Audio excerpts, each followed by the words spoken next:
সুপারসেডিং rules 4।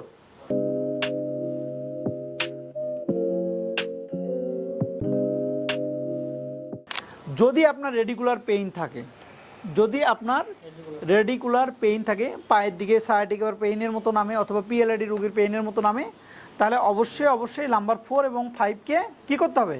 Focus করতে হবে। Number 4 এবং 5কে ফোকাস করতে হবে। যদি নাম্বার 4 এবং 5 যে রুলসগুলো আমরা দেখাবো, নাম্বার 4 এবং 5-এর যদি কোনো মিসঅ্যালাইনমেন্ট থাকে, তাহলে অবশ্যই নাম্বার 4 এবং 5কে আগে কারেকশন করতে হবে। তখন পেলভিস কারেকশন করার আগেই আপনাকে নাম্বার 4, 5 কারেকশন করতে হবে। পেলভিস স্যাক্রাম কারেকশন করার আগেই নাম্বার 4, 5কে, যদি রেডিকুলার পেইন থাকে এবং নাম্বার 4, 5-এ কোনো প্রবলেম থাকে। নাম্বারের প্রবলেম কিভাবে আমরা ডায়াগনোসিস করব সেটাও যদি আপনাদেরকে এখনই দেখাই। দেখেন, নাম্বার 4, 5 যদি আমরা ডায়াগনোসিস করতে চাই, তাহলে শর্ট লেগ সাইডের হাতটাকে কোমরে উঠান, রাখেন, ব্যালেন্স, তার মানে প্রবলেম নাই। এটা আবার ইমব্যালেন্স, যদি ইমব্যালেন্সে থাকে তাহলে টেস্ট পজিটিভ। হাতটা নামাও, আবার এই হাতটা উঠান, ওকে, ব্যালেন্স, তার মানে তার নাম্বার 4, 5-এ কোনো প্রবলেম নাই।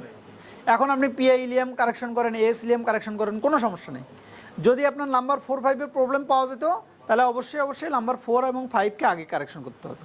সেটা আমরা প্রেশার টেস্ট করে কনফার্ম করতাম যে আসলে নাম্বার 4, 5-এ কোন ডিরেকশনে তার মিসঅ্যালাইনমেন্ট হয়ে আছে। তার কি মেমোরি প্রেস করার কারণে কি ব্যালেন্স হচ্ছে, স্পাইনাস প্রসেস পুশ করার কারণে ব্যালেন্স হচ্ছে। যেটাতে ব্যালেন্স হবে সেই ডিরেকশন আমরা ট্রিটমেন্ট করব। Pressure test always indicate to the treatment of direction. Pressure টেস্টের ডিরেকশনটা অলওয়েজ কি করে? ইন্ডিকেট করে to the treatment of direction.